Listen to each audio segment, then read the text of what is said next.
Hi hello welcome to Amma news channel. This is Pavan Kumar. ఈ రోజు మనం ఒక విలక్షణ నటులు అండ్ టీవీ నాటక రంగం అలాగే సినిమాల్లో కూడా ఎన్నో పాత్రలు చేశారు. ఆయనకి చాలా మంచి పాత్రలు వస్తున్నాయి, బట్ విలన్ పాత్రలు ఎక్కువగా ఇష్టపడే సమ్మెట గాంధీ గారితో మనం ఉన్నాం ఈరోజు. నమస్తే సమ్మెట గాంధీ గారు. నమస్కారం అండి. ముందుగా అమ్మ న్యూస్ ఛానల్ వీక్షిస్తున్నటువంటి ప్రేక్షక మహాశీలందరికీ నా హృదయపూర్వక నమస్సుమాంజలు. చెప్పండి పవన్ గారు, ఎలా ఉన్నారు మీరు? Fine sir, very much fine.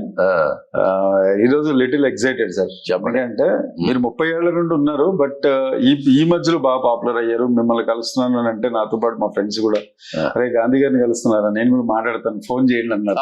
So I'm very happy sir. So Sammeta Gandhi అంటే సమ్మెట అనేది ఇంటి పేరా? ఇంటి పేరు. ఇంటి పేరు సమ్మెట. ఇంటి పేరు. గాంధీ అనే పేరు ఎలా పెట్టారు సార్? గాంధీ పేరు అంటే దానికి ఒక చరిత్ర ఉందండి.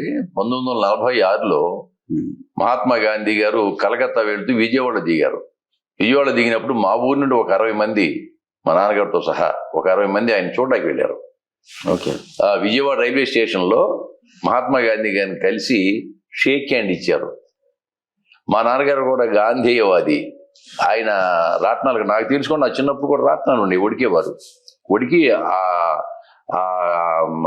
ఉడికిన ఆ దారం తీసుకెళ్లి కద్దరు బట్టలు తీసుకొచ్చి కుట్టించుకునేవారు మా నాన్న. నాకు అట్లా కుట్టించేవారు చిన్నప్పుడు. అయితే ఆయన కలిసిన సందర్భంగా ఆ తర్వాత ఏమైనా పిల్లలు పుడితే గాంధీ పేరు పెట్టాలని అనుకున్నారు. తర్వాత నాకంటే ముందు అక్క పుట్టింది. ఆ తర్వాత 2 సంవత్సరాలకి 50లో నేను పుట్టా. అప్పుడు పుట్టగానే వెంటనే పేరు గాంధీ అని చెప్పాడు అంతే. ఇంకా దాన్ని ప్రత్యేకంగా పేరు పెట్టలేదట. మగపిల్లడు పుట్టాడు, వాడి పేరు గాంధీ అన్నాడు అంతే. ఆ విధంగా గాంధీ పేరు పెట్టారండి. Great sir. మీరు గాంధీవాదులేనా? గాంధీవాది అంటే మా నాన్నగారు చిన్నప్పుడు అలా ఉండేవాడు. చిన్నప్పుడు లైక్ చేసేవాళ్ళం మనం కూడా, ఎందుకంటే అప్పుడు మహాత్మా గాంధీ బాగా లైక్ చేసేవాడు. ఇప్పుడు గాంధీ అంటే గాంధీలు మద్దతు చేసేస్తారు, భయం. గాంధీలతో పాటు గాడ్సీలు కూడా ఉంటారు. గాడ్సీలు ఉంటారు. సార్ మీకు ఏ పాత్రలు ఇష్టం, ఎక్కువగా ఇష్టపడే పాత్రలు ఏంటి మీరు? అంటే నేను నాటకాలు వేసే పాత్రలు ఎక్కువ, నేను విలన్ పాత్రలు వేసానండి. బహుశా అవార్డు చూసి ఉంటారు మీరు. వీటిలో నాకు 50% విలన్ క్యారెక్టర్కే వచ్చింది నాకు. అయితే మా గురువు గారు విజయేంద్ర ప్రసాద్ గారికి మీ అమ్మ న్యూస్ ఛానల్ ద్వారా ఆయనకి పాదాభివందనం చేస్తున్నా. ఆయన రాజ్యంలో నాకు ఎప్పుడైతే క్యారెక్టర్ ఆర్టిస్ట్గా నాకు మంచి వేషం ఇచ్చారో ఆ సినిమాలో నాకు నంది అవార్డు కూడా రావడం జరిగింది. దాంతో నేను క్యారెక్టర్ ఆర్టిస్ట్గా మార్చేశాడు మా గురువు గారు, ముద్రేసి వదిలేశాడు. ఆ తర్వాత క్యారెక్టర్ ఆర్టిస్ట్గానే నాకు వేషాలు పడతా ఉన్నాయి ఎక్కువ. ఇప్పటికీ నాటకాలు చేస్తూ ఉంటారా? నాటకాలు అంటే చేస్తూనే ఉంటాను. నాకు ఇంట్రెస్ట్ బాగా. నాటకాలు అంటే నాకు మాతృగా నాటకాలే కదా. నాటకాలు చాలా ఇంట్రెస్ట్. కాకపోతే ఇప్పుడు చేసేంత టైం ఉండట్లేదు. ఇప్పుడు ఎందుకంటే సినిమాలు కానీ ఇవి కానీ వెబ్ సిరీస్ కానీ నాకు బాగా ఎక్కువగా బిజీగా ఉన్నప్పుడు దానివల్ల నాటకం తీయలేకపోతున్నా. లాస్ట్ 2 years క్రితం కూడా నాటకం వేసాను నేను. దాదాపు ఒక 40 సంవత్సరాలు ఉన్నారా మన నాటక రంగం? లేదండి, 8th క్లాస్ నుంచి ఉన్నానండి. 8th క్లాస్ నుండి. నేను 8th క్లాస్ చదివేటప్పుడు మా ఊరు దగ్గర నుంచి మాకు 6 కిలోమీటర్లు నడుచుకుంటూ వెళ్ళడం. మేము ముందులూరు ఒక 60 సంవత్సరాలుగా ఉన్నారు మీరు. దాదాపుగా 64 నుంచి అండి. 60 ఏళ్లుగా ఉన్నారు. 60 ఏళ్ళుగా ఉన్నాను సినీ నాటక రంగాల్లో. నాటక రంగం మెయిన్. నాటక రంగం. ఎందుకంటే మేము హై స్కూల్లో చదివేటప్పుడు ముందులూరు హై స్కూల్ అండి, జడ్పిహెచ్ స్కూల్ ముందులూరు అని. మా ఊరి పేరు నేలకొండపల్లి అంటే బందర్ దగ్గర పెడన మండలం నేలకొండపల్లి గ్రామం. మాది రైతు కుటుంబం. మేము అక్కడి నుంచి నడుచుకుంటూ వెళ్ళి చదువుకునేవాళ్ళం ముందులూరు హై స్కూల్లో. చదివేటప్పుడు 8th క్లాస్ చదివేటప్పుడు జానకిబాయి గారు అని మా క్లాస్ టీచర్ ఉండేవారు. ఆవిడ మాకు యాన్యువల్ డే ఫంక్షన్ పెడుతున్నప్పుడు ఆ యాన్యువల్ డే ఫంక్షన్లో ఒక నాటిక తయారు చేస్తున్నారు. ఆ నాటికలో కొంతమంది సెలెక్ట్ చేశారు. అప్పుడు నన్ను కూడా ఒక క్యారెక్టర్కి, ఒక హ్యూమర్ క్యారెక్టర్కి నన్ను సెలెక్ట్ చేసి నేర్పించారు. ఆవిడ ఫస్ట్ నా మొఖాన్ని రంగేసి స్టేజ్ మీద నిలబెట్టింది ఆవిడ. ఆ క్రెడిట్ ఆవిడదే. సార్ సినిమాల్లోకి ఎలా రావడం జరిగింది మీకు? అంటే మెయిన్ అంటే ఇప్పుడు సినిమాల్లోకి రావటం మీరు చాలాసార్లు చెప్పారు చాలా సందర్భాల్లో. మీరు చేసిన ఫస్ట్ సినిమా గ్యాంగ్ లీడరా? గ్యాంగ్ లీడర్ కదండి, చైతన్యం అండి. చైతన్య సత్యమూర్తి గారు, జి సత్యమూర్తి గారు రైటరు. దేవిశ్రీ ప్రసాద్ గారు ఫాదరు. వాళ్ళ ఫాదరు. దేవిశ్రీ ప్రసాద్ బాబాయ్ మాతో పాటు పనిచేసేవాడు. మురళీమోహన్ రావు కానీ అడప మురళీమోహన్ రావు అని నాతో చేసేవాడండి. ఆయన ఏం చేసేవారు? ఆయన బీడీఏలో క్వాలిటీ కంట్రోల్లో చేసేవాళ్ళం మేము. ఉద్యోగం చేసేవారు. నేను బీడీఏలో చేశాను. బీడీఏ భారత dynamics limited, ministry of defence, దాంట్లో వర్క్ చేసేవాడిని. నాతో పాటు మురళీమోహన్ రావు గారు నాతో వర్క్ చేసేవాడు, నా ఫ్యామిలీ ఫ్రెండ్. ఆయన తోడళ్ళే సత్యమూర్తి గారు. ఓకే. నాకు ఈ నాటకాల్లో ఇంట్రెస్ట్ ఉంది కదా, ఆ విధంగా మురళీమోహన్ రావు గారు ఒకసారి రండి, మా తోడోళ్ళు గారు రైటర్ డైరెక్టర్ అయినా సినిమా తీస్తున్నాడు రండి అని చెప్పి తీసుకెళ్లారు 86లో. ఏ సినిమా చేశారు ఆయన? చైతన్యం. ఎవరు వాళ్ళ ఫాదర్? దేవిశ్రీ ప్రసాద్. చైతన్యం డైరెక్ట్ చేశాడు ఆయన, రైటర్ డైరెక్టర్. అది చేశాడు. సూపర్ ఎక్స్ప్రెస్ ఆయన చేశాడు. ఎన్ని చేశారండి ఆయన సినిమాలు? 3 సినిమాలే చేశాడు. 3 సినిమాలు. చైతన్యం, సూపర్ ఎక్స్ప్రెస్, తర్వాత పల్లెటూరు అల్లుడని ఒకటి తీశాడు. ఓకే. సుమన్ గారిని పెట్టి. స్టార్స్ తోటండి అంతకుముందు ఆయన చేసింది. సుమన్, పల్లెటూరు అల్లుడు సుమన్తో చేశాడు. భానుచంద్రతోనేమో చైతన్యం చేశాడు. సూపర్ ఎక్స్ప్రెస్ ఏమో నాగబాబుతో చేశాడు. దాంట్లో 3 నేను చేశాను. అప్పుడు ఏంటి సార్ చైతన్యంలో ఫస్ట్ ఆఫర్ మీకు అలా వచ్చింది? ఆ విధంగా వచ్చింది. క్యారెక్టర్ ఏంటి? జస్ట్ ఒక క్యారెక్టర్, మన విలన్ వెనకాలే ఉంటా నేను. విలన్ అసిస్టెంట్ గా ఉండి మన రాళ్ళపల్లి వాళ్ళ అమ్మాయిని పాడు చేయాలనే ఉద్దేశంలో అందరూ తరవటం, ఎంత చేంజింగ్ అయ్యేవి చేశారు. అప్పుడు కొత్త, ఫస్ట్ టైం మనకి తెలియదు. అది ఎప్పుడు 87. డైలాగులు ఏమన్నా పడ్డాయి అప్పుడు? డైలాగ్ ఉన్నాయి అప్పుడు. మనకి డైలాగ్ ఇచ్చారు, ఎందుకంటే రికమెండెడ్ క్యాండిడేట్ కదా నేను. ఆ తర్వాత నేను 91లో నాకు సత్యమూర్తి గారు ఇంకా 91కి బాగా పరిచయం అయిపోయాడు నాకు. ఇంకా ఎందుకంటే మేము అక్కడ నాటకం వేసాం. సమరం అని నేను రాసిన నాటకమే. మా బీడీఎల్ భారత్ డైనమిక్స్ నుంచి మా టీం వెళ్ళి అక్కడ గుత్తా రామిరెడ్డి గారు పెద్ద డైరెక్టర్ ఉండేవాడు కదా, ఆయన ఆధ్వర్యంలో వాణిమహల్లో నాటకం వేసేటప్పుడు అప్పుడు నాకు బెస్ట్ వన్ వచ్చింది. చిరంజీవి గారి చేతుల మీదుగా తీసుకున్నాను నేను. ఎప్పుడు? 91 ఫిబ్రవరి. ఓకే. అదే టైంలో గ్యాంగ్ లీడర్ సినిమా కూడా రిలీజ్ అయింది. Gang leader. మీరు గ్యాంగ్ లీడర్ సినిమాలో చేశారనే సంగతి ఇప్పుడు జనరేషన్ చాలా మందికి తెలియదు. అవును. బికాస్ మేము కూడా చాలా చిన్నపిల్లలు ఆ సినిమా వచ్చిన. అవును. అయితే ఆ సినిమాలో ఒక డ్రైవర్ పాత్ర చేశారు. అండ్ మీరు సుధాకి ఏదో సంబంధం ఉన్నట్టు డ్రైవర్ మీద పరిగెత్తు, ముత్యాల ముగ్గు సీక్వెన్స్ లాగాను. అవునవును. పరిగెత్తుకుంటూ మీరు బయటకు వస్తారు. అవును. సత్యమూర్తి గారే రికమెండ్ చేస్తే విజయబాబు గారు సత్యమూర్తి ఇల్లు పక్కన ఉండేవి. ఓకే. సత్యమూర్తి గారి ఇల్లు, విజయబాబు గారి ఇల్లు శాలిగ్రామంలో పక్కన మధ్యలో ఒక ఇల్లు అడ్డు ఉండేది. నేను సత్యమూర్తి గారి ఇంటికి వెళ్ళినప్పుడు విజయబాబు గారు వచ్చి ఈయనతో మాట్లాడుతూ ఉండేవాడు. అప్పుడు మా కజిన్ బ్రదర్ అయిన ఆర్టిస్ట్ అంటే ఆ క్యారెక్టర్ ఇచ్చాడు ఆయన నాకు. ఎవరికి సార్ కజిన్ బ్రదర్? విజయబాబు గారు డైరెక్టర్ కదా ఆయన దానికి, గ్యాంగ్ లీడర్కి. ఓకే. ఆ విధంగా దాంట్లో చేయటం జరిగింది. నాకు ఎక్కువ విజయబాబు గారు కాదు కానీ చిరంజీవి గారు డైరెక్ట్ చేశాడు దాన్ని నా క్యారెక్టర్కి. ఆ విధంగా అప్పుడే చిరంజీవి గారు పరిచయం. ఓకే. నేను 2 నెలలకు 3 నెలలకు వెళ్ళిపోయేవాడిని, మద్రాసు వెళ్ళిపోయేవాడిని. వెళ్ళిపోయి వారం 10 రోజులు ఉండి వచ్చేవాడిని మద్రాసులో. ఆ తర్వాత నాకు అనిపించింది, ఓహో ఈ ఫీల్డ్ మనకంత ప్రాముఖ్యం కాదు, పిల్లలు చదువుకుపోతుందని. పిల్లలు చదువుకునే పిల్లలు కదా, అప్పుడు చిన్న పిల్లలు కదా అని చెప్పి 15 సంవత్సరాలు నేను వాటి బ్రేక్ ఇచ్చేసి ఇంకా నేను ఆ జోలికి పోలా. పిల్లల్ని చదివించుకుంటూ అలా ఆఫీస్కి వెళ్ళటం, పిల్లల్ని చదివించుకోవటం, ఇక ఆ జోలికే పోలా. ఆ సినిమా రంగం వైపు ఎన్నాళ్ళు? 15 సంవత్సరాలు వెళ్ళదండి. 15 ఇయర్స్ పట్టు అసలు. ఇంకా ఓకే. పిల్లలందరూ చదువులు అయిపోయిన తర్వాత, వాళ్ళ మ్యారేజెస్ అయిపోయిన తర్వాత అప్పుడు మళ్ళీ నేను విఆర్ఎస్ తీసుకుని బీడీఎల్ నుంచి 2005లో బయటకు వచ్చిన తర్వాత అప్పుడు ప్రయత్నం చేశాను. అప్పుడు సీరియల్స్ పడినాయి. తర్వాత రాజన్న సినిమాలో విజేంద్ర ప్రసాద్ గారు నన్ను పిలిపించడం, ఆ వేషం ఇవ్వటం, అది బాగా క్లిక్ అవ్వటం, దానికి ఒక 6 నంది అవార్డులు రావటం, నాకు కూడా దాంట్లో ఒక నంది అవార్డు బెస్ట్ క్యారెక్టర్ ఆర్టిస్ట్గా రావటం. అంతకుముందే స్టేజ్ మీద నాటకం మీద కూడా నా బెస్ట్ క్యారెక్టర్ ఆర్టిస్ట్గా నంది అవార్డు వచ్చింది అల్లసాని పెద్ద నాటకంలో. అలాగూ మళ్ళీ నేను రాజన్న చేసిన తర్వాత ఇంక వెనక్కి తిరిగి చూడాల. ఆల్మోస్ట్ ఒక 100 సినిమాలు చేశాను. మధ్యలో కృష్ణగాడి వీర ప్రేమ కదా విలన్ క్యారెక్టర్ పడింది, కామెడీ విలను. అది ఒకటి బాగా మంచి పేరు వచ్చింది. ఇప్పుడు గ్యాంగ్ లీడర్ సినిమా చేసినప్పుడు చిరంజీవి గారితో ర్యాప్ ఉండేదా? అప్పుడు పెరిగిందా మీకు? పెరిగిందండి. అప్పుడు పెరిగి ఉండేదేనండి. తర్వాత ఆ రోజు మే 9th 91లో రిలీజ్ అయిందండి. మే 10th రౌడీలు షూటింగ్ అవుతుంది బాబుగాని ఎస్టేట్లో ఇక్కడ. నేను చిరంజీవి గారిని కలవాలని, చిరంజీవి గారు తెలుసు, నేను సత్యమూర్తి గారి కజిన్ అని చెప్పి విషయం తెలుసు ఆయనకి. నేను కలుద్దాను వెళ్తే చిరంజీవి గారును అల్లు అరవింద్ గారు దూరంగా అక్కడ కూర్చున్నారు చైర్లో. ఒక థాడ్ అడ్డం కట్టేశారు, జనం అంతా చూస్తా ఉన్నారు. బాబుగాని ఎస్టేట్లో అండర్ గ్రౌండ్ దగ్గర ఫైట్ అవుతుంది. నేను వెళ్ళా కలుద్దామని. వెళ్తే ఆ బాడీ గార్డ్స్ వెళ్ళనివ్వట్లేదు. నన్ను చూశాడు దూరం చూసి బాడీ గార్డ్స్కి వదిలేస్తున్నాను. అప్పుడు వెళ్ళాను. చూసారా గ్యాంగ్ లీడర్? చూశాను సార్, 4 షోలు చూశాను సార్. నిన్న 9వ తారీఖు రిలీజ్ అయింది, 10వ తారీఖు కలిసాయి నేను. 4 షోలు సూపర్ డూపర్ హిట్ సార్ అంటే చాలా హిట్ సినిమా ఇది అన్నారు. అని కోడేట్ని పిలిచి ఇంకేమైనా క్యారెక్టర్ ఉంటే ఇవ్వండియా రౌడీ ఎల్లుడు అని అన్నాడు. మీ ఇంట్లో పని మనిషి ఇస్తాను సార్ చేసే దాంట్లో కూడా రౌడీ ఎల్లుడు కూడా అవునా రికమెండ్ చేశారు ఆయన. ఓకే, రౌడీ ఎల్లుడు ఎక్కడ చేశారు మీరు? రౌడీ ఎల్లుడు ఆయన ఇంట్లో ఉంటారు, అరెస్ట్ చేసినప్పుడు వెనకే ఉంటాయి. యాక్చువల్గా వాళ్ళ మేనగోళ్ళకి నాకు ఒక సీన్ ఉంది యాక్చువల్గాను, అది సీన్ ఎండింగ్లో పోయింది. బట్ ఈయన అరెస్ట్ చేసి తీసుకెళ్తారు, భోజనం చేస్తా ఉండగా అరెస్ట్ చేసి తీసుకెళ్తారే. ఆ వెనకాల నేను ఇంకో పని అమ్మాయి ఉంటుంది, ఇద్దరం ఉంటాం కనపడతాను నేను, అంటే నేను చూస్తే తెలుస్తుంది. అవును, ఆ విధంగా రికమెండ్ చేసాడు నాకు. అప్పుడు చాలా యంగ్ గా ఉన్నారు మీరు. యంగే కాకపోతే ఏంటంటే మళ్ళీ తర్వాత ఇక నేను 15 సంవత్సరాలు దూరంగా ఉన్నాను కాబట్టి ఇక ఆయనతో నేను అది పెరగలేదు, ఇంకా ఆయనతోను డీల్ పెరగల. ఆ తర్వాత మొన్న ఈ మధ్యన మళ్ళీ 150 దీంట్లో ఖైదీ నెంబర్ 150లో అప్పుడు కలిసినప్పుడు గుర్తు చేశాను. నేను గుర్తు చేసుకుంటే గుర్తొచ్చింది ఆయనకి, ఆ క్యారెక్టర్ నాకు బాగా గుర్తండి అది అన్నాడు. ఆ తర్వాత ఆయన డైలాగ్ పోయి వస్తే డైలాగ్ ఈయనతో చెప్పించండి అని చెప్పి నాకు వేసి ఆయన భుజం మీద చేయించి మళ్ళీ చెప్పాడు ఖైదీ నెంబర్ 150లో. ఇప్పుడు గుర్తుపడతాడు బాగా. ఓకే, అని మధ్యలో ఆయన మర్చిపోయారు కొన్నాళ్ళు.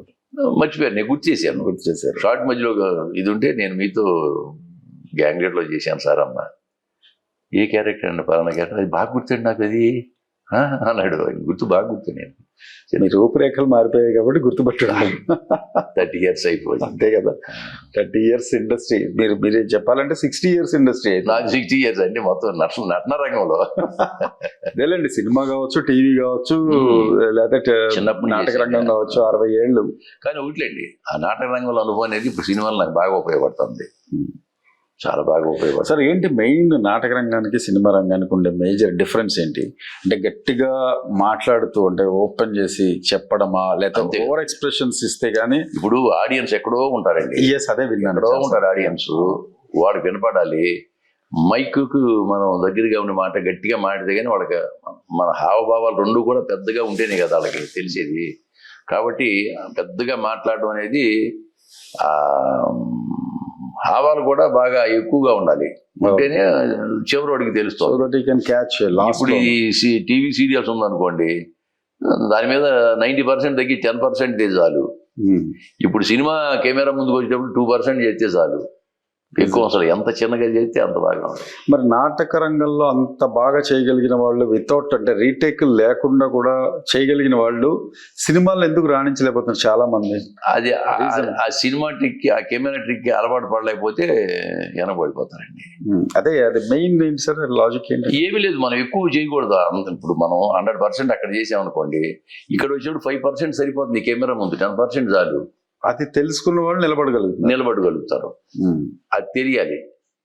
నాకు నారాయణమూర్తి గారు ఒకసారి చెప్పారు, మీరు సినిమా మామూలు నాటక రంగం నుంచి వచ్చారు కదా గాంధీ, మీరు అంత చేయకూడదు, 90% తగ్గి 10% చేయండి చాలు. మీరు ఇంత కెమెరా ముందు ఎక్కువ కనపడతాం. ఆయనతో చేశారా మీరు? చేశాను నేను. ఏ సినిమాలు చేశారు? అది వేగు చుక్కలోటిను గంగమ్మ జాతర రెండింటిలో మంచి వేషాలు ఇచ్చాడు నాకు. ఓకే, ఇవన్నీ రాజన్నకి ముందు చేసిన సినిమా. రాజన్న ముందు ఇవన్నీ నేను.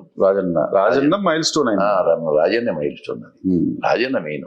అంటే ఎలా, అంటే మీకు ఈ క్యారెక్టర్ అంత బరువుగా ఉంటుంది, ఇది ఎలా చేయగలరని డైరెక్టర్ అంటే ఇప్పుడు హీరో కూతురు ని పెంచే క్యారెక్టర్ అని కానీ ఒక మంచి ఉదాత్తమైన క్యారెక్టరు, అటువంటి ఉదాత్తమైన క్యారెక్టర్ చేయాలంటే నాకు ఒక స్టేజ్ ఆర్టిస్ట్ కావాలి అనుకున్నారటండి.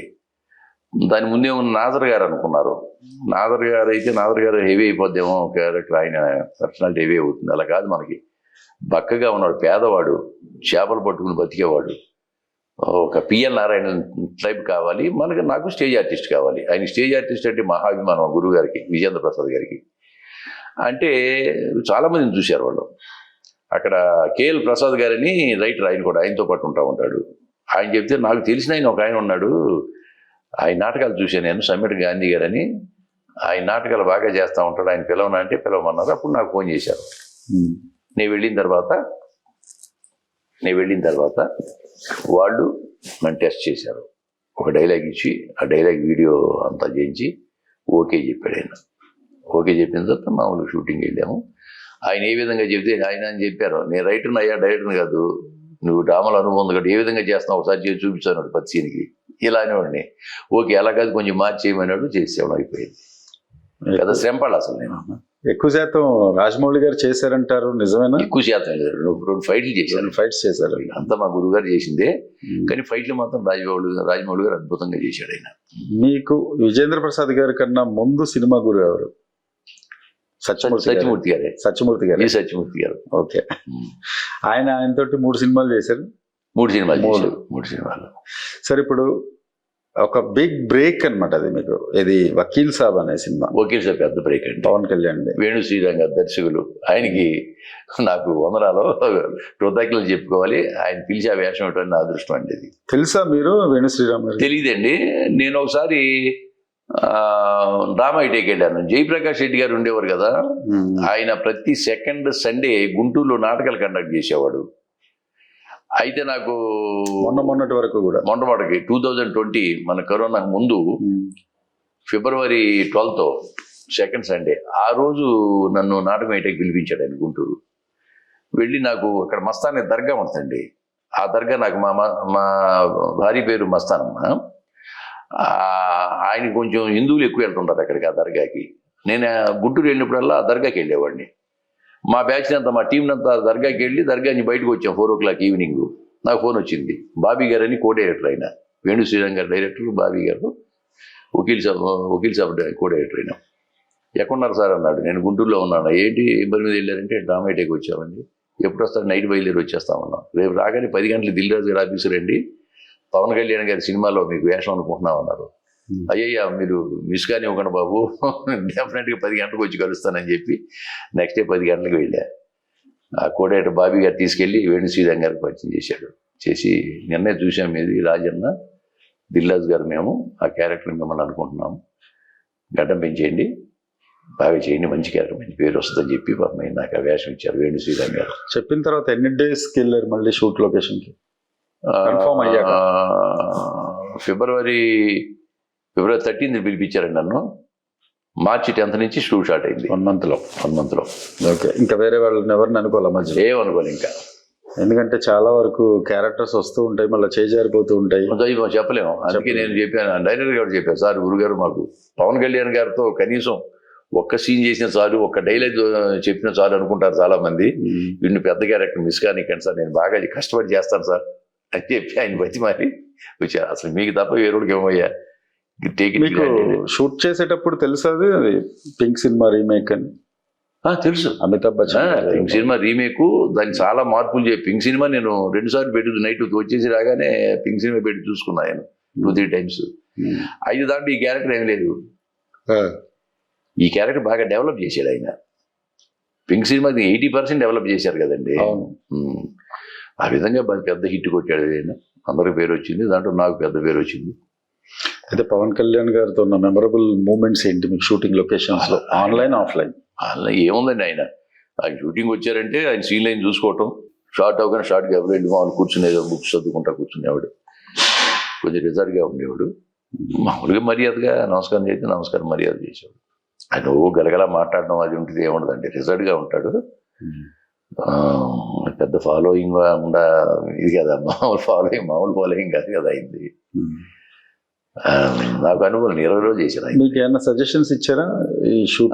ఒక షూట్ చేసేటప్పుడు మాత్రం ఆ డైలాగ్ చెప్పేటప్పుడు నేను అలా ఎంటర్ అయ్యేటప్పుడు నేను అట్లా 2 స్టెప్లు ఎంటర్ అవగానే మీ డైలాగ్ మొదలెడతారుగా అనేవాడు. అలాగే సరేనండి, అలాగే చేసేవాడిని.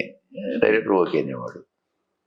మనకు 1-2 సార్లు చేస్తే మాకు కూడా రిహార్సల్ చేస్తే డ్రామా ఆర్టిస్టులకి ఇది క్యాచ్ చేయటం ఈజీ కదా, ఆ విధంగా క్యాచ్ చేసేవాడిని, చేసేవాడిని. నేను పెద్ద ఇబ్బంది పెట్టాను నేను వాళ్ళ షూటింగ్ లో. పెద్ద హీరోల సినిమాల్లో రిహార్సల్కి వస్తారా? ఇప్పుడు మహేష్ గానీ లేదా పవన్ కళ్యాణ్ గానీ వీళ్ళల్లో రిహార్సల్ అంటే మానిటర్ అంటాం కదా, ఇప్పుడు వాళ్ళు కూడా చూస్తారు, మానిటర్ షాట్ చేస్తారు. అయ్యో ఇప్పుడు హీరో మీద ఆధారపడి ఉంటుంది కదండి సినిమా.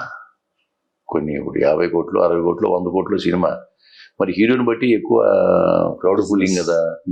మిగతా అయినా మేము ఎంతో సపోర్టింగ్ అనుకోండి, బట్ ఆ హీరో కనుక సరిగ్గా చేయకపోతే కోట్లు నష్టపోతాడు నిర్మాత.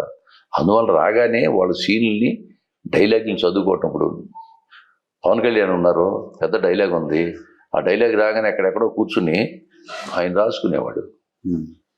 కాగితం మీద రాస్తే ఆయనకి బాగా గుర్తుంతో ఏమో మరి అలా రాసుకుని 2 సార్లు అలా రాసుకున్న తర్వాత కోడేటని పిలిచి చెప్పేవాడు డైలాగ్, చెప్పి నెక్స్ట్ సింగిల్ టేక్లు చేసేవాడు. ఈవెన్ చిరంజీవి గారు కూడా అంతే. అలాగని సీన్ 2-3 సార్లు చదువుకుని వచ్చి 2 సార్లు అలా చూసి టేక్ వెళ్ళేవాళ్ళం. ఇప్పుడు ఎన్ని సినిమాలు చేసినా ఆ సీన్ కొత్తగా సార్. ఇక్కడ కంపల్సరీ ఒక మానిటర్ ప్రతి సినిమా కొత్త సార్ ఎవరికైనా. అవును. కాకపోతే ఏంటంటే ఆ కెమెరా ఫీల్ కానీ అవి కానీ ఉండవు అంతే. మంచి పాయింట్ ఎక్స్పీరియన్స్ మీద అంటే ఆ ఫీల్ ఉండదు. ఇప్పుడు నేను మొట్టమొదటి కెమెరా ముందుకు వెళ్ళినప్పుడు ఏంటో భయం మనకి. ఇప్పుడు కెమెరా ముందుకు వెళ్తే ఆ డైలాగ్ కానీ మైండ్ పెట్టిందంటే పక్కన ఎవరు మనం పట్టించుకున్నది ఏది, ఇంకా మనం ఏ విధంగా చెప్పాలని ఆలోచిస్తుంటాం అంతే. క్యారవాన్స్ లోకి వెళ్ళిపోతున్నారా? క్యారవాన్ మామూలు. నేను సీన్లు ముందు తెప్పించి ఓన్ చేస్తాను డైలాగులు. ఈ మధ్య ఒక సినిమా చేశాను వీక్షణం అని. వీక్షణం వెబ్ అండి? వెబ్ కాదు, వెబ్ మూవీ కాదు, థియేటర్కి అన్ని తీశారు. ఓకే. దాంట్లో ఒక 6 పేజీలు ఇచ్చారు నాకు. 6 పేజీలు ఒక ఫ్లాష్ బ్యాక్ చెప్తాడు కదా, మొత్తం హీరోకి ఫ్లాష్ బ్యాక్ చెప్తాడు అనమాట. 6 పేజీలు రాగానే డైరెక్టర్ గారు, సార్ మీరు క్లోజ్ పెడతారు కదా, ఎలాగో ముందు ఫస్ట్ క్లోజ్ పెట్టండి సార్, నేను 6 పేజీలు డైరెక్ట్ చెప్పడానికి ట్రై చేస్తాను అని చెప్పాను. నేను ముందు ప్రిపేర్ అయ్యి ఉన్నా. ఎందుకు గురుగారు మామూలుగా షార్ట్ వైజ్కి వెళ్దాం కదా అండి. లేదు పెట్టండి చూద్దాం, లేకపోతే తర్వాత షార్ట్ వైజ్కి వెళ్దాం లేదా. ఓకే అన్నాడు. అని కెమెరామెన్ కూడా ముందుకు వస్తాం బాబాయ్, వెనక్కి వెళ్తాము, జూమ్లో వెళ్తాము, క్లోజ్కి వస్తాము, మీరేం డిస్టర్బ్ కాదు కదా. ఏమీ డిస్టర్బ్ కాదు, నా పని చేస్తాను, మీ పని మీరు చేయండి అన్నాం. చెప్పేసాం 6 నిమిషాలు సీను, సింగిల్ టేక్. అందరూ చప్పట్లు కొట్టారు. ఆయన కూడా డైరెక్టర్ గారు కూడా వచ్చి కౌలించుకుని చాలా హ్యాపీ అని బాగా చేశారు. సాయంత్రం వరకు సరిపోద్ది అనుకున్నాం సీను, మీరు 11 గంటలకి అయిపోయిందండి సినిమాకు, మేము ఏం చేయాలి అంటాడే. అంటే అది పని కాదు కానీ ప్రిపేర్ తప్పే ఉందండి. మనకు కావాల్సిన సీన్స్ ముందు తెప్పి ప్రిపేర్ అయితే వాళ్ళకు కూడా ఈజీ కదా, డైరెక్టర్ కానీ వాళ్ళకి కానీ. అందువల్ల సీన్ నేను ముందు తీసుకుని ప్రిపేర్ అవ్వడం మాత్రం నాకు అలవాటు చేసుకున్నాను. మీరే కాకుండా స్టార్ హీరోస్ కూడా ముందుగా ప్రిపేర్ అవుతారు, డెఫరెంట్గా అవుతారు. Court scene, Vakeel Saab court scene లో కూడా 3 పేజీల డైలాగ్ ఏదో నాన్ స్టాప్ గా చెప్పారని చెప్పి అక్కడ ఉన్న చెప్తారు. ముందు ప్రిపేర్ అవ్వాలండి, తప్పే ఉంది అది. మెమరైజ్ అదే కదా వాళ్ళ వృత్తి అది. అన్నప్పుడు అక్కడికి వచ్చేసి ప్రిపేర్ అవ్వ. మన ఈ మధ్యన చిరంజీవి గారు కూడా చెప్పారు, 4 రోజుల ముందు సీన్ పంపితే ఏ ఆర్టిస్ట్కైనా చాలా ఈజీగా ఉండదు చేయటం. ఆ విధంగా నిర్మాత కూడా లాభం అది. మీరు సెట్లోకి వచ్చిన తర్వాత అక్కడ డైలాగులు మార్చేసి ఆర్టిస్టులు కన్ఫ్యూజ్ చేయటం అనేది కరెక్ట్ కాదని కూడా చెప్పాడు ఈయన మధ్య. అది కరెక్ట్. మరి పూర్వం సినిమాల్లో నేను చాలామంది చెప్పుకుంటారు, ఇప్పుడు ఎస్వి రంగారావు గారు కానీ, ఎన్టీ రామారావు గారు కానీ, లేకపోతే వాళ్ళందరూ 15 రోజుల ముందే సీన్లు తెప్పించుకునేవాళ్ళు. భారీ భారీ డైలాగులు, సంస్కృతంతో డైలాగులు. మరి వాళ్ళు ప్రిపేర్ వచ్చి కెమెరా ముందుకు వచ్చిన తర్వాత అనర్గళంగా చెప్పేస్తా ఉండేవాళ్ళు. తప్పే ఉందండి ఇది. కరెక్ట్. అది ఉండాలి అసలు. సీన్ అనేది 4 రోజుల ముందు ఆర్టిస్ట్కి ఇవ్వటం అనేది ధర్మం అండి. మహేష్ బాబు గారితో చేశారు భరత్ అనే నేను. డైలాగ్ లేని సీన్లు మొత్తం నాయి. మొత్తం 17 సీన్లు డైలాగ్స్ లేవు. ఒకే ఒకటి చిన్న మొక్క ఉండదు కానీ. బట్ ప్రకాష్ రాజ్ గారి వెనకాల దాంట్లో నేను కంప్లీట్ గా ట్రావెల్ అవుతాను. కొరటాల శివ గారు, ఆయన కూడా నాకు మంచి వేషం ఇచ్చాడు. ఆయన డైలాగ్ లేకపోయినా గుర్తింపు ఉంది. ఈ డైలాగ్స్ కి రియాక్షన్స్ ఇవ్వడం కావాలని నేను ఆ క్యారెక్టర్ ఇచ్చేది. అట్లా కోడైటర్ మల్లికార్జున గారని ఆయన పిలిపించాడు. ఇప్పుడు ఒక డైరెక్టర్ తోటి చేసిన తర్వాత చాలా మంది ఆర్టిస్టులు, క్యారెక్టర్ ఆర్టిస్టులు కావచ్చు, కామెడీ ఆర్టిస్టులు కావచ్చు, ట్రావెల్ అవుతూ ఉంటారు. నెక్స్ట్ సినిమా ఆ డైరెక్టర్ తోటే ఇంకో సినిమాలో కూడా కంపల్సరీగా వేషం రావటం, ఇలా చేయటం. మీకు ఆ డైరెక్టర్లతో ఎవరితోటి మీకు మంచి రిలేషన్స్ కానీ ఏముండదండి. మామూలుగా కొరటాల శివ గారితో చేశారు, ఆయన తర్వాత మళ్ళీ ఆచార్య సినిమా చేశారు. ఆయన ఆచార్యలో మామూలుగా నేను వెళ్ళి ఆఫీస్లో ఆయన్ని కలవడం జరిగింది కానీ నాకు సరిపోయిన వేషం లేదు. ఇప్పుడు మంచి మంచి వేషాలు వేస్తున్నాం కదా, సీన్లో డైలాగులు ఉన్న వేషాలు, కొంచెం ఇంపార్టెంట్ వేషాలు వేస్తున్నాం. ఒక్కోసారి ఇంపార్టెన్స్ లేదనుకోండి, క్యారెక్టర్ పుట్టిగా నిలబడే క్యారెక్టర్ వాళ్ళకు కూడా ఇవ్వబుద్ధి కాదండి, మనకు కూడా చేయబుద్ధి కాదు. కాబట్టి నేను ఎక్కువ వెళ్ళి మరి నాకు క్యారెక్టర్ కావాలి ఇవ్వండి అని చెప్పి గట్టిగా అడిగే ప్రసక్తి లేదు. నేను ఆఫీస్కి వెళ్ళి అడగటమే అసలు ఎప్పుడు లేదు. ఇంతవరకు ఎవరిని మీరు? లేదండి. ఓకే. రాజన్న దగ్గర నుంచి వాళ్ళు పిలిస్తే వెళ్ళి చేయటమే అంతవరకే. మరి ఎట్లా అంటే మీకు క్యారెక్టర్స్ మిమ్మల్ని టక్కుమని, ఇప్పుడు కో డైరెక్టర్స్ చేతిలో, అసిస్టెంట్ డైరెక్టర్స్ చేతిలో ఉంటాయి క్యారెక్టర్స్ చాలా మంది. అవును.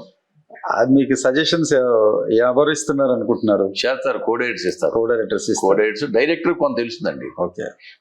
సినిమా డైరెక్ట్ చేసి అతనికి ఖచ్చితంగా సినిమాలు ఏమేమి జరుగుతున్నాయి, ఒక ఐడియా. సినిమాలో కొత్త కొత్త ఆర్టిస్టులు ఎవరు వస్తున్నారో, ఏ పెర్ఫార్మెన్స్ ఎవరు బాగా చేయగలరు అనేది వాళ్ళు దృష్టిలో పెట్టుకుంటారండి.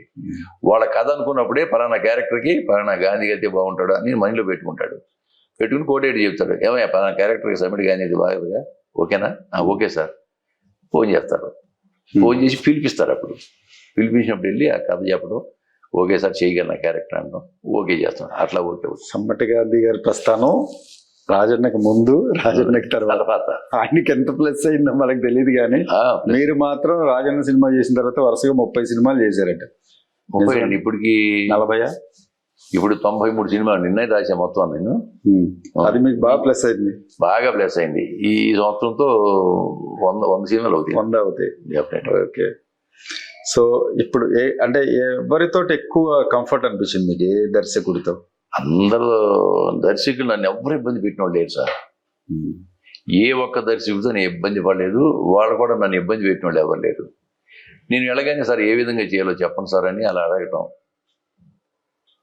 వాళ్ళ ఇట్లయితే బాగుంటుంది ఇట్లా బాగుంటుందని వాళ్ళు నాకు ఎక్స్ప్లెయిన్ చేయటం, ఆ విధంగా నేను ఓన్ చేసుకుని చెప్పడం, వాళ్ళు ఓకే చేయటం జరిగింది. ఎంతవరకు ఇట్లా చేస్తున్నాం ఏంటయ్యా ఇది కరెక్ట్ కాదని చెప్పి నన్ను తిట్టినోళ్ళు కానీ లేకపోతే అలా మాట్లాడిన ఇంతవరకు లేదు నాకు. ఓకే, అది అనుభవం కావచ్చు, మీ వయసు రీత్యా. నాకు అంటే నాటక అనుభవం నాకు ఉపయోగపడిందని నేను అనుకుంటా. నాటకాలే కాదండి, సీరియల్స్ కూడా పెద్ద పెద్ద సీరియల్స్ మంచి సీరియల్ కూడా నాకు నందేవాడు ఉంది. సీరియల్స్ ఇప్పుడు పుట్టింటి పొడిచారు కానీ, నా పేరు మీనాక్షి, సూర్యవంశం, బంగారు పంజం లాంటి వాటిల్లో మెయిన్ క్యారెక్టర్లు చేశాను నేను. మీకు ఫినాన్షియల్ గా దేనిలో ఎక్కువ వెయిటేజ్ ఉంటుంది? Serials or web series or movie? సినిమాలోనే ఎక్కువ. సినిమాలోనే డబ్బులు బాగా ఇస్తారుగా. సీరియల్స్ అంటే క్యారెక్టర్ ఆర్టిస్ట్కి మహా ఎక్కువ అంటే 10,000 కంటే ఎక్కువ డైలీ. సీరియల్లో 10,000 ఇస్తే బాగా ఇచ్చినట్టు క్యారెక్టర్ ఆర్టిస్టులకి. తీసుకున్నారా అంత రెమ్యునరేషన్? నేను తీసుకున్నా. సీరియల్స్లో 10,000 తీసుకుంటా. Very good. తీసుకున్నా. సీరియల్స్లో 10,000 అంటే హైయెస్టే కదా. అవును, తీసుకున్నాను. సినిమాల్లో ఇప్పుడు ఎంత డిమాండ్ చేస్తున్నారు గాంధీ గారు? అలా చెప్తాం అలా చెప్తాం. అప్కమింగ్ డైరెక్టర్ అంటే బడ్జెట్ బట్టి ఉండదు సార్, అది బడ్జెట్ని బట్టి. మళ్ళీ ఇదేంటి సార్? అంతేగా మరి. ఇప్పుడు సినిమా మీరు అలా అంటే నాకు టక్మన్ శివాజీ సినిమా గుర్తొచ్చింది. రజనీకాంత్ అట్లా కాదు, సైన్ పెట్టబోతూ అడుగుతాడు అనమాట, ఏంటి ప్రాజెక్ట్ బడ్జెట్ ఎంత అడుగుతాడు. అడగంగానే సార్ 100 కోట్లు అంటే దానిలో 10% ఎలా అడుగుతారా ఏంటి? ఇప్పుడు సపోజ్ పెద్ద డైరెక్టర్ ఉన్నారనుకోండి, పెద్ద హీరో ఉన్నారనుకోండి, వాళ్ళ బడ్జెట్ 100 కోట్లు ఉంటుంది. వాళ్ళు వేరు చేయగలరు మామూలుగా. డైలీ తీసుకున్నాను సరే నాకు కాదు అయితే తగ్గించుకో ఏదో చెబుతారు, ఓకే చేస్తారు. అదే ₹1 కోటి బడ్జెట్ వాళ్ళు వస్తారు, 2 కోట్లు అంటే వస్తారు, వాళ్ళు అంత వేరు చేయలేరు పాపం. అవును సార్, ఇప్పుడు నాలాంటి వాళ్ళు వచ్చాడు సార్ 2 కోట్లు అండి సినిమా అని చెప్తాడు, కానీ నేను తీసేది 5 కోట్లతోటి. అప్పుడు మీరు తగ్గించుకుంటారు? నేను అనుకుంటా 2 కోట్లు అని చెప్పండి 5 కోట్లలో ఉంటాడు అని చెప్పి అనుకుని దానికి తగ్గట్టుగా అడుగుతుంటాను నేను. అంటే వాళ్ళు చెప్పిన దానికి డబల్, ఒక 5 crores అయితే ఓకే సార్. ఎవరైనా వేషం ఉందనితే మాత్రం ఆ వేషం పోనిచ్చే క్వశ్చన్ లేదు. మీది ఎంత చెప్పండి అయ్యా, మీది ఎంత ఇవ్వగలరు? నేను ₹2 ఇస్తాను సార్, 2 ఇస్తాను, 4 ఇద్దాం అనుకున్నాడు, 2 ఇస్తాను, 2 చెబుతాడు. 2 కాదు 4 ఇవ్వండి అంట, 3 ఓకే చేసుకోండి సార్ అంటాడు. ఆ విధంగా నడుస్తుందండి. అంటే ఉన్న ఫ్రాంక్ ఏంటంటే ఏ ఒక్క ఆర్టిస్ట్కి అన్ని సినిమాల్లో ఒకే రకంగా ఉండదండి. ఎంత పెద్ద ఆర్టిస్టులు తీసుకోండి మీరు, అన్ని సినిమాల్లో ఒకే రకమైన రెమ్యునరేషన్ అనేది ఉండదు. ఎవరికైనా అండి క్యారెక్టర్ ఆర్టిస్ట్? ఎవరికైనా, నా దృష్టిలో చెప్తున్నాను. ఎవరైనా సరే, ఇప్పుడు ఆ డైరెక్టర్కి ప్రొడ్యూసర్కి ఉండే రిలేషన్ బట్టి ఆర్టిస్ట్కి కరెక్ట్, ఇది కరెక్టే కదా. ఇప్పుడు ఒక పెద్ద ప్రొడ్యూసర్ ఉన్నాడు, పిలిచి వేషం అన్నాడు, ఎందుకు అడుగుతా, ఎంత ఇవ్వండి సార్ ఎందుకు అడుగుతాం? అడగలేం కదా. రాఘవేంద్ర గారు పిలిస్తే ఎలా అడుగుతారు? అడగలేరు. రాఘవేంద్ర గారు పిలిపించారు నన్ను. అల్లు అరవింద్ గారు అంటే అల్లు అరవింద్ గారు డైరెక్ట్గా నాకు లేదు కానీ, ఇప్పుడు రాఘవేంద్రరావు గారు మొన్న ఒక సినిమాకి నా పేరు సజెషన్ చేశారండి. దాంట్లో కొత్త సినిమా తీస్తున్నారు, సర్కార్ నౌకరి అని ఒక సినిమా. దాని శేఖర్ అని ఒక కుర్రాడు డైరెక్ట్ చేస్తున్నాడు. అతను పంచతంత్ర కథలో ఏదో తీసేటండి అయినా, నాకు చందమామ కథలు అనుకుంటాను, ఏదో తీసాడు కుర్రాడు, మంచి షార్ప్ ఉన్నాడు, పిలిపించారు. అయితే ప్రొడ్యూసర్ని బట్టి మీరు మారుతూ ఉంటాను. ఇప్పుడు సర్కార్ నౌకరి అని ఒక సినిమా తీస్తానండి రాఘవేంద్రరావు గారు, అదే ఆర్కే ఫిల్మ్స్ నుంచి. రాఘవేంద్రరావు గారు నా ఒక్క పేరే చెప్పారు, తన ఈ క్యారెక్టర్ సమిట్ గాంధీ నేండి అని చెప్పి. ఆయన సినిమాలు చేసి అంతకుముందు షిరిడి సాయిబాబా ఒకటిను, ఓం నమో వెంకటేశ్వర 2 చేశాను. చిన్న క్యారెక్టర్లు చేసినా కానీ ఆయన దృష్టిలో పడ్డా నేను. ఆ పేరు నా ఒక్క పేరే సజెషన్ చేశారట, డైరెక్ట్గా వినిపించాడు. మీ ఒక్క పేరే చెప్పారు సార్ గురువు గారు, కాబట్టి క్యారెక్టర్ ఇదని క్యారెక్టర్ చెప్పాడు, ఓకే అన్నాం. వాళ్ళు నేనేం అడగ మామూలుగా వాళ్ళు ఎంత ఇచ్చాను తీసుకోవటం. ఇలాంటి లొకేషన్ లో డిమాండ్ చేయటం, లేకపోతే దర్శకులకి సలహాలు ఇవ్వటం అది లేదు కానీ ఇదేని కానీ సలహాలు ఇవ్వకూడదండి, ఇవ్వకూడదు. ఇప్పుడు ఎందుకంటే కొత్తగా ఒక విజన్తో వస్తాడు డైరెక్ట్. అంటే మీరు కూడా ఒక రైటర్ కదా, ఒకవేళ సపోజ్ డైలాగ్ లో ఏమైనా తేడాలు ఉన్నా కూడా చెప్పే అవకాశం ఉండదా మీకు? ఉన్నా కానీ ఏమవుతుందంటే ఇలా ఉంటే బాగుంటుందేమో అనిపించినప్పుడు డైరెక్టర్తో సెపరేట్గా డిస్కషన్ చేసి మనం చేయాలండి. అబ్బాయి ఈ డైలాగ్ని ఇలా మార్చుకుంటే బాగుంటుందా, ఈ విధంగా చెప్పనా, బాగుందని చెప్తా, లేకపోతే నువ్వు ఎలా చెప్తే అలాగ, లేదు బాబాయ్ నేను చెప్పినట్టే చెయ్యాలని అనుకుంటే అట్లా చేయటమే మళ్ళీ మారు మాట్లాడకూడదు, మొత్తం నలుగురిలో చెప్పకూడదు అస్సలు. ఎందుకంటే వాళ్ళు ఒక విజన్తో వస్తారు డైరెక్టర్, వాళ్ళకు ఒక వ్యూ ఉంటుంది, ఆ వ్యూని చెడగొట్టి మన వ్యూస్ అతని మీద రుద్దటం కరెక్ట్ కాదు కదా. అందుకే నేను ఎప్పుడు సజెషన్స్ ఇవ్వను నేను అసలు. కాకపోతే ఇలా చేస్తే బాగుంటుందేమో అన్నప్పుడు అది మనం అడగాలి, అయ్యా దానికంటే ఇది బాగుంటుందని చూడు, ఒకవేళ లేదనుకుంటే నీ ఇష్ట ప్రకారం చేస్తానని చెప్తాను నేను. ఆ విధంగా అండర్స్టాండింగ్లో చేసుకుంటూ వెళ్తాం.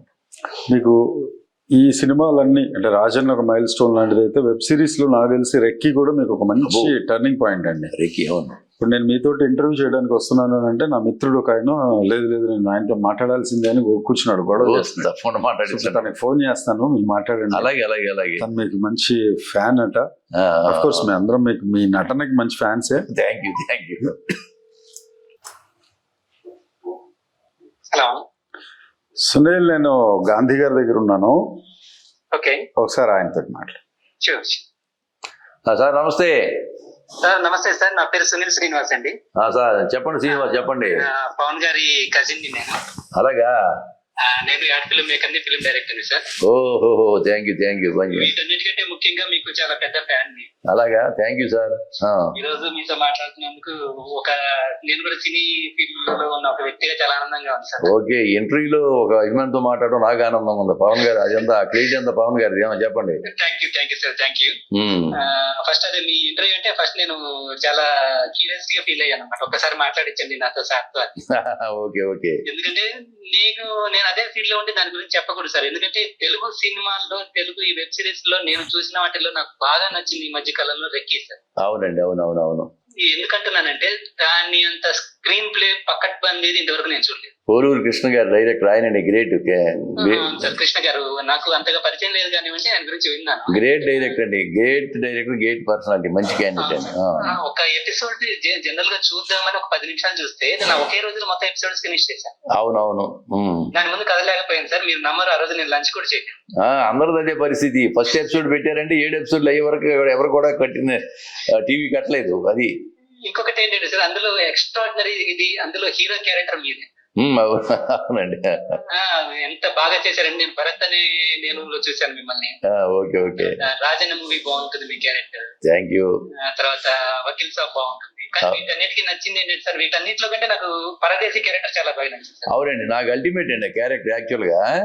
ఇంకొకటి అందులో 2 సీన్స్ లో మీరు వాళ్ళందరినీ కూర్చోబెట్టి నైట్ టైం ప్లాన్ చేస్తుంటారు. అవును. అతను ఏం చేద్దామంటే అప్పుడు మీరు వాళ్ళంతా మాట డిస్కస్ చేసుకున్న తర్వాత మీరు అంటారు చాలా కష్టం అని. అవును.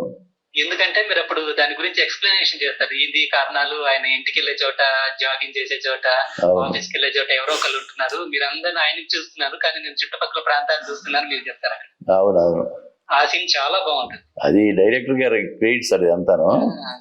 యాక్చువల్లీ దాంట్లో ఆ రెక్కీలో నాకు అవకాశం ఇచ్చినందుకు డైరెక్టర్ కృష్ణ గారు, పోరూరు కృష్ణ గారికిను, అలాగే G5 chief content officer Anuradha madam గారండి, ఆవిడ నన్ను ఓకే చేసినందుకు ఆవిడకి నేను ఈ ముఖంగా నేను కృతజ్ఞతలు చెప్పుకుంటానండి.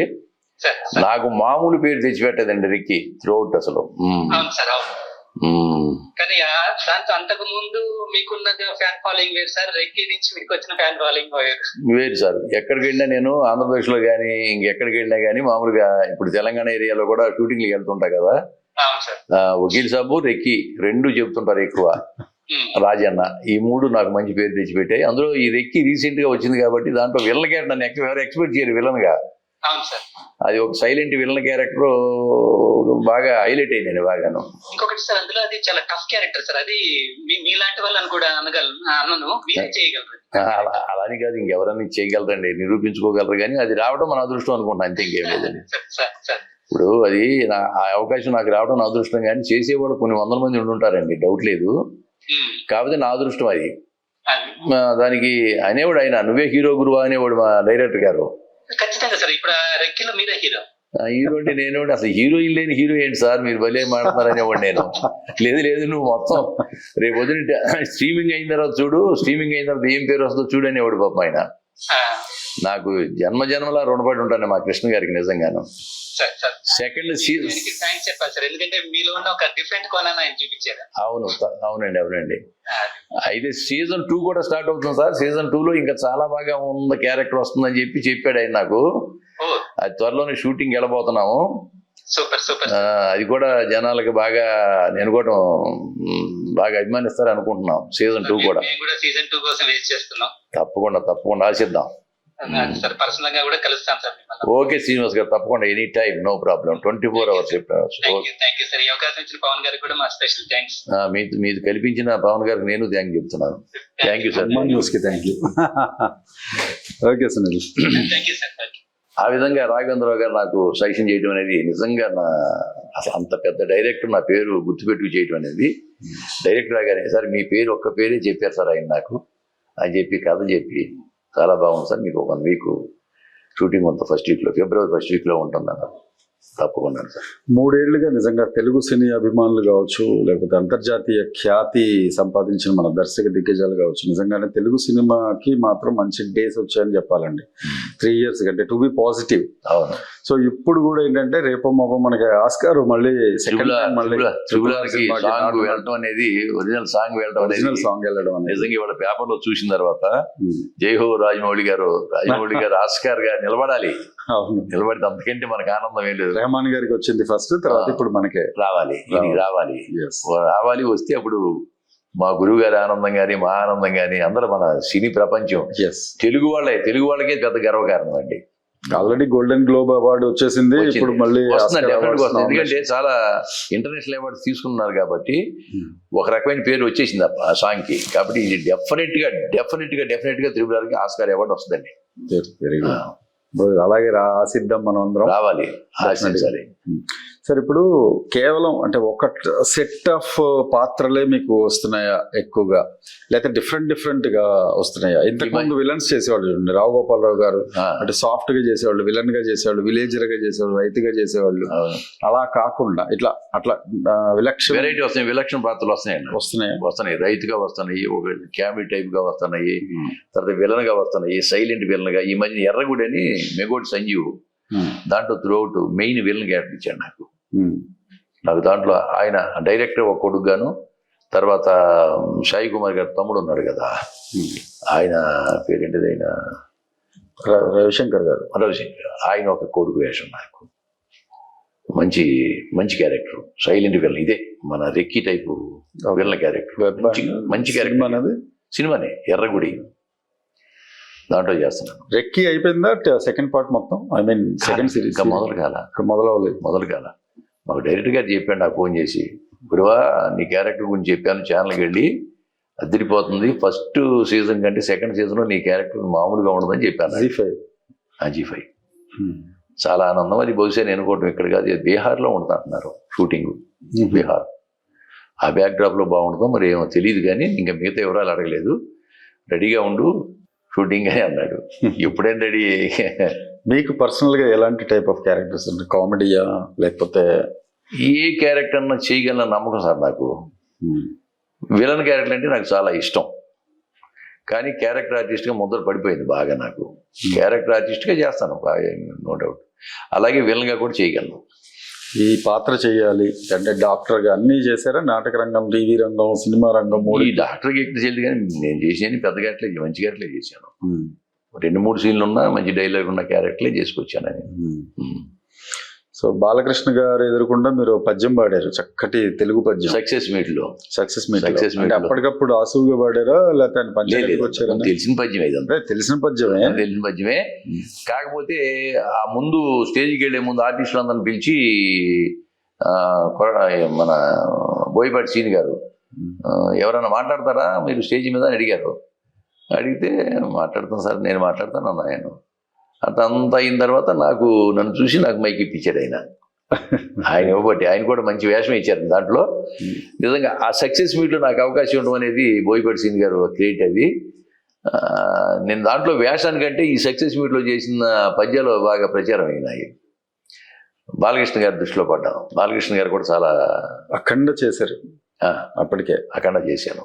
చాలా హ్యాపీ ఫీల్ అయ్యాడు. ఆయన కూడా చాలా హ్యాపీ ఫీల్ అయ్యారు. ఆన్ సెట్స్ లో బాలకృష్ణ గారితో మీ ఎక్స్పీరియన్స్ ఇన్ అఖండ మూవీ? అఖండ మూవీలో బాగా మాడుతూ ఉండండి. కొంతమంది భయపెట్టారు, ఆయన ఎదురుకు వెళ్ళొద్దు, నమస్కారం పెట్టద్దు, కోపం వస్తుంది, తిడతాడే అని చెప్పి. ఎదురు తిడతాడయ్యా.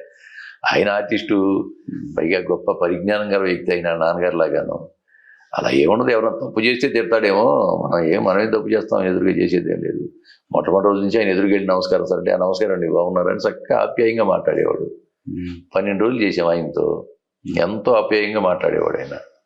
చాలా చాలా గౌరవిస్తాడు అందరినీ.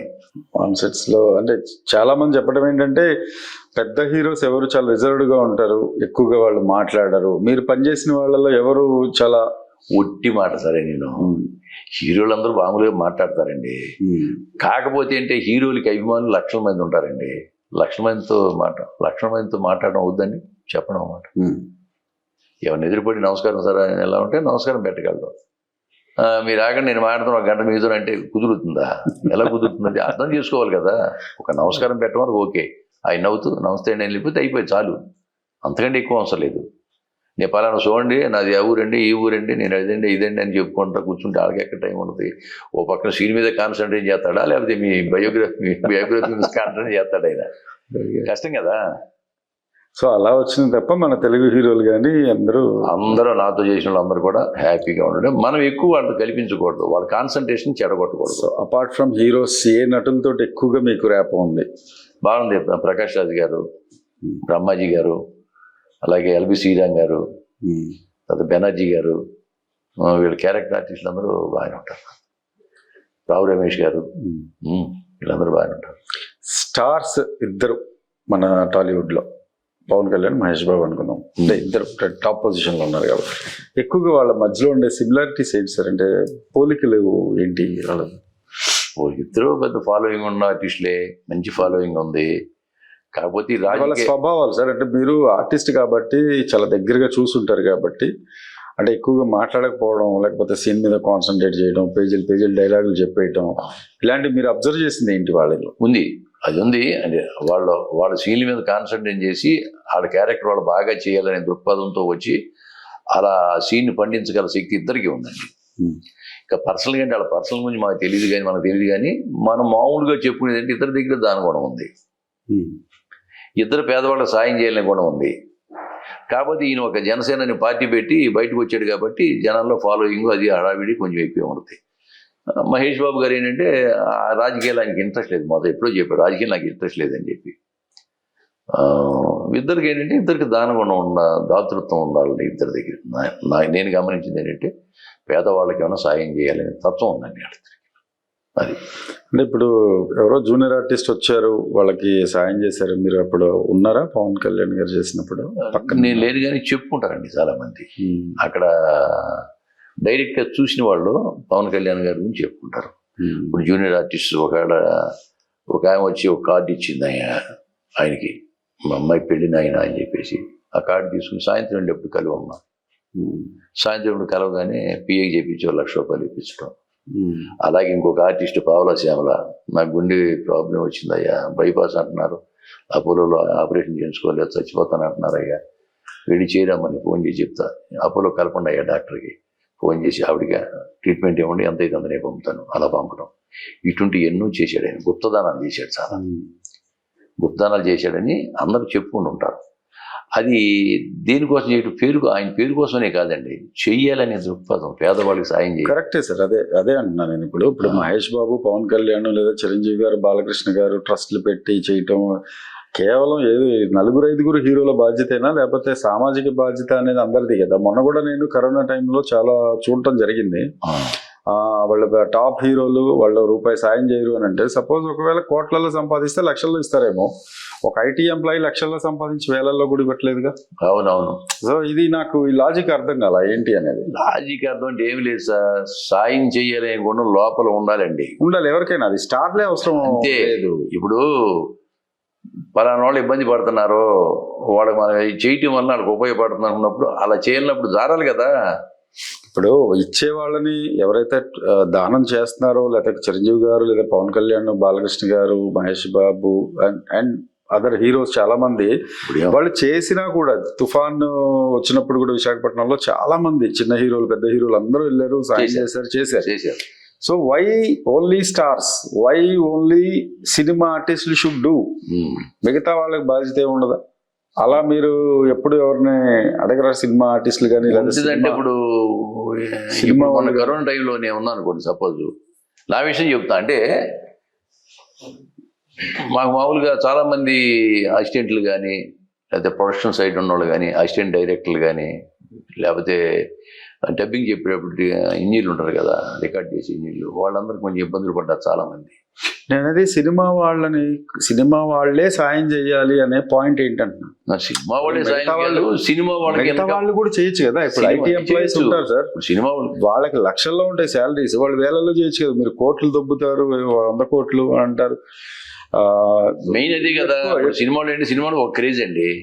సినిమానికి ఒక సినిమా చేస్తే ఇన్ని కోట్లు వస్తాయి కాబట్టి వాళ్ళు చేయొచ్చు కదా అని చెప్పి వాళ్ళ మీద, సినిమాల మీద కాన్సన్ట్రేషన్. బిజినెస్ పీపుల్ కూడా చాలా మంది ఉన్నారు, కోట్లలో చేస్తారు, వాళ్ళ పేరు రాదు. సినిమాలో ఏదైనా చేస్తే పేరు వస్తుంది, ఎందుకంటే మాకు పేరు ఎక్కువ కదా.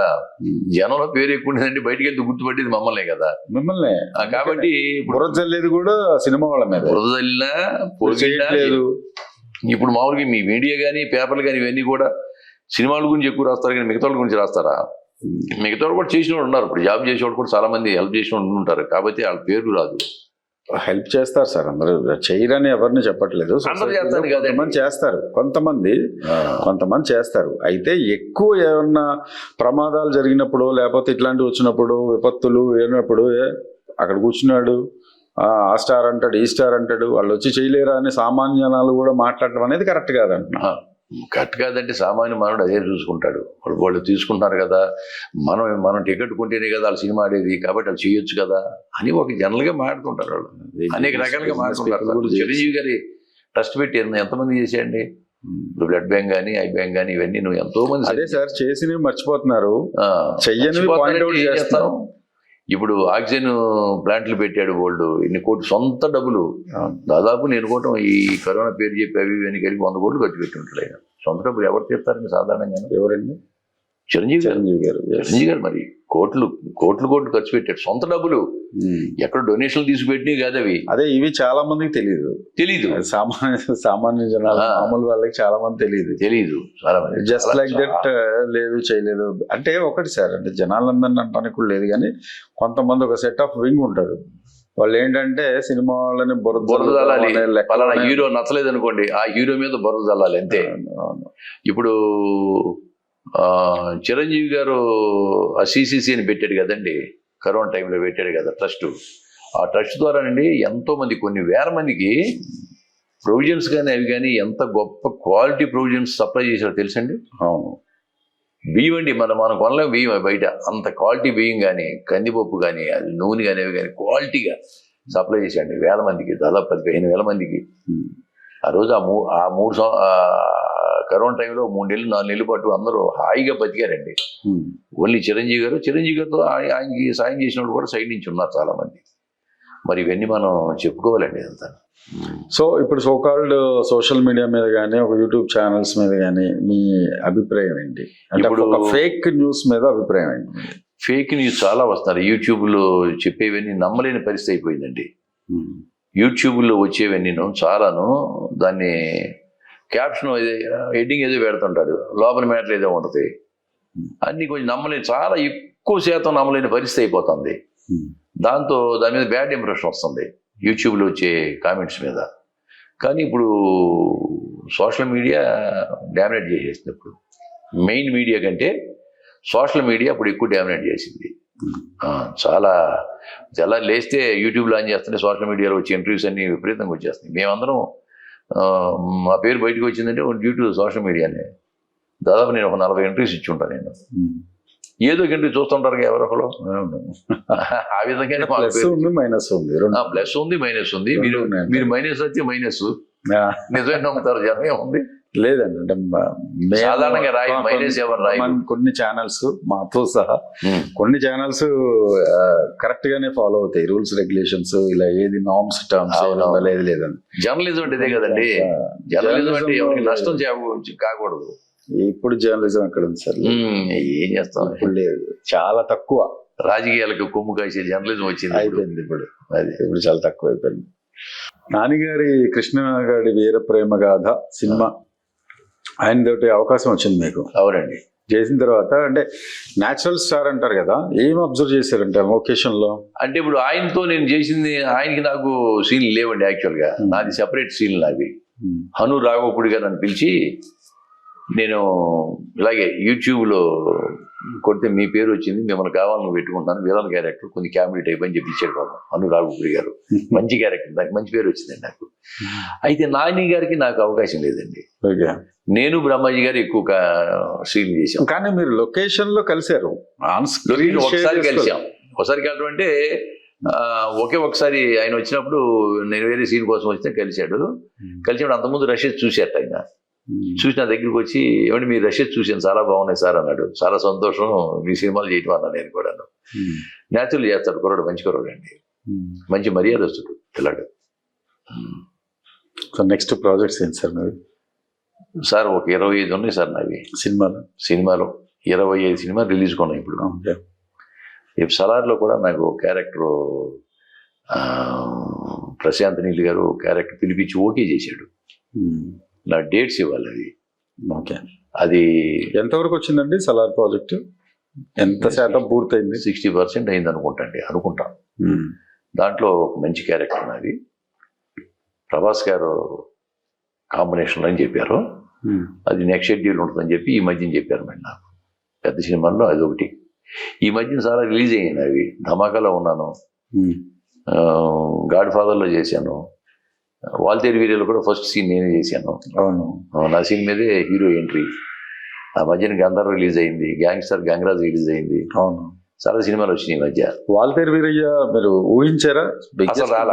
వాల్తేరు వీరయ్యలో డైరెక్టర్ గారు బాబీ గారు పిలిపించి ఒకే ఒక సీన్ ఉంటుందండి, డైలాగ్ కూడా ఉండదు కానీ బట్ నీ సీన్ మీద చప్పట్లు పడతాయి అన్నాడు. అదే విధంగా నా సీన్లో హీరో ఎంట్రీ అవటం అక్కడి నుంచి చప్పట్లు స్టార్ట్ అవుతుంటాయి. మంచి క్యారెక్టరే, చిన్న క్యారెక్టర్ కానీ మంచి క్యారెక్టర్. చిరంజీవి గారు కాంబినేషన్ చేశారు కదా. చిరంజీవి 6 సినిమాలు చేశానండి. 6 సినిమాలు. Gang leader, rowdy leader, 150, God father, Reddy, God father, Waltair గారు. అయితే ఆయనతో మళ్ళీ ట్రావెల్ చేస్తున్నట్టు లెక్క. నెక్స్ట్ సినిమా కూడా వేసుకోవచ్చు మరి. నెక్స్ట్ సినిమాకి మొన్న పిలిపించారు బోళా శంకర్కి. ఆయన బోళా శంకర్ వాళ్ళ మెహర్ రమేష్ గారు పిలిపించి చూశారు. పిలుస్తానండి క్యారెక్టర్గా అన్నారు. ఆ రోజు కూడా ఆయనకి సెట్కి వచ్చినప్పుడు వాల్తేరు వీరి సక్సెస్ అయింది కాబట్టి ఆయనకి కేక్ కట్ చేసి ఆయనకి అభినందనలు తెలిపారు. నేను కూడా వెళ్ళగానే నేను నమస్తే సార్, బాగున్నారా అన్నాడు. అంటే బాగా గుర్తుపెట్టాడు అనమాట ఆయన. సినిమాలు చేశారు, గుర్తుపడతారు సార్. పైగా బాగా మంచి మెమరీ అయింది. మెమరీ చాలా పెద్ద మెమరీ. మీకు 20 సంవత్సరాల క్రితం కనిపించినా కానీ గుర్తుపెట్టుకుంటాడు ఆయన. అందుకే మెగాస్టార్ అయ్యాడు ఆయన. కామన్ పాయింట్ ఏంటి sir Pavan Kalyan and megastar లో? కామన్ పాయింట్స్ ఉన్నాయంటారా ఇద్దరిలో? డిసిప్లిన్ అండి, డిసిప్లిన్, టైం పంక్చువాలిటీ, అది చాలా ఇంపార్టెంట్ సార్ ఫీల్డ్లో. ఇప్పుడు వాళ్ళు 7:30 కల్లా ఇది మేకప్ 8 గంటలు అన్నారు అనుకోండి, వెళ్ళే 10 గంటలకు వస్తే ఏమైపోవాలి, నిర్మాత ఏమైపోవాలి, డైరెక్టర్ ఏమైపోవాలి చెప్పండి. డైరెక్టర్ ఒక బడ్జెట్ ఇస్తాండి నిర్మాత, నాకు ఈ బడ్జెట్లో సినిమా తీయాలి, 50 కోట్లు అయిపోవాలయ్యా అన్నా అనుకోండి. ఇప్పుడు హీరో లేట్గా వచ్చి, ఆర్టిస్ట్ లేట్గా వచ్చి, ఎవరు కోఆపరేట్ చేయక 50 కోట్లు 60 కోట్లకి వెళ్ళింది అనుకోండి, 50 కోట్ల వరకు పెట్టగలుగుతాడు నిర్మాత. 50 కోట్ల నుంచి 50 రూపాయలు కూడా తీసుకురావడం కష్టం అతనికి. కాబట్టి ప్రతి ఆర్టిస్ట్ కూడా డిసిప్లిన్డ్గా అనుకున్న టైం కానీ వచ్చి చేయగలిగితే సినిమా అనుకున్న టైంకి అయిపోద్దండి. రాఘవేంద్ర గారి డైరెక్షన్, నాకు తెలిసి రాఘవేంద్ర గారి డైరెక్షన్ 60 రోజులు కానీ షెడ్యూల్ పెట్టాయంటే 55 రోజులు సినిమా తీసి ఇచ్చేస్తారు ఆయన. అనుకున్న బడ్జెట్ కంటే తక్కువ వద్దండి అయింది. టాక్ అంటే సినిమా ఫీల్డ్లో టాక్ చెప్తాను ఆయన. ఆ విధంగా చేస్తే అటు ప్రొడ్యూసర్ కానీ, డైరెక్టర్ కానీ, ఆర్టిస్టులు కానీ అందరికి కానీ సౌలభ్యంగా ఉంటుంది కదా. ఇప్పుడు సీనియర్ హీరోలు స్టార్ హీరోలు అయిన తర్వాత డైరెక్టర్ కి ఆన్ సెట్ లోపల సూచనలు సలహాలు ఏమైనా ఇవ్వడం జరుగుతుంది? అబ్జర్వ్ చేశారు ఎప్పుడైనా మీరు? వాళ్ళు కూడా ఇదే ఇలా చేస్తే బాగుంటుందని సలహా అడుగుతారు, కానీ ఇట్లాగే చేస్తాను నేను. ఎవ్వరు ఇంక్లూడింగ్ చిరంజీవి గారు నేను చూసిన మట్టి ఇంతట్లేదు. No, director is a captain. లేదు లేదు, డైరెక్టర్ అన్న అతను హోంవర్క్ చేసుకొస్తాడండి.